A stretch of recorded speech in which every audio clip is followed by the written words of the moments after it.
माननीय जिल्हाधिकारी साहेब पापळकर साहेब यांच्या मार्गदर्शनाखाली हिंगोली नगर परिषद पूर्ण शहराअंतर्गत आज घडीला 10 लसीकरण केंद्र उघडून प्रत्येक ठिकाणी सर्व सुखसुविधासह लोकांना लसीकरणासाठी प्रोत्साहित करत आहे.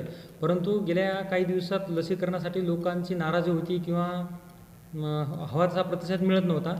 त्या अनुषंगाने हिंगोली नगर परिषद महाराष्ट्रात एकमेव अशी नगर परिषद आहे की जिने लकी ड्रॉ सिस्टमद्वारे लोकांना आकर्षित करून घ्यावे व प्रतिसाद वाढावा याच्यासाठी एक लकी ड्रॉ सिस्टम ठेवली आहे. याच्यामध्ये हिंगोली नगर परिषद 2 डिसेंबर ते 24 डिसेंबर या कालावधीत जे लोक लसीकरणासाठी वेगवेगळ्या 10 ठिकाणी करून घेतील त्यांची नोंद घेण्यात येणार आहे आणि यांचा संपूर्ण लोकांच्या लकी ड्रॉ 27 डिसेंबरला काढण्यात येणार आहे. व याच्यामध्ये एकूण 3 मोठमोठे बक्षीस आहेत आणि छोटे छोटे असे 5 बक्षीस आहेत जे की घरगुती वापराचे भांडे जेणेकरून महिला त्याच्यानंतर जे शैक्षणिक याच्यातले मुलं आहेत किंवा व्यापारी संकुलातले लोक आहेत यांना आकर्षित करून घेण्याचा हा उपक्रम आहे.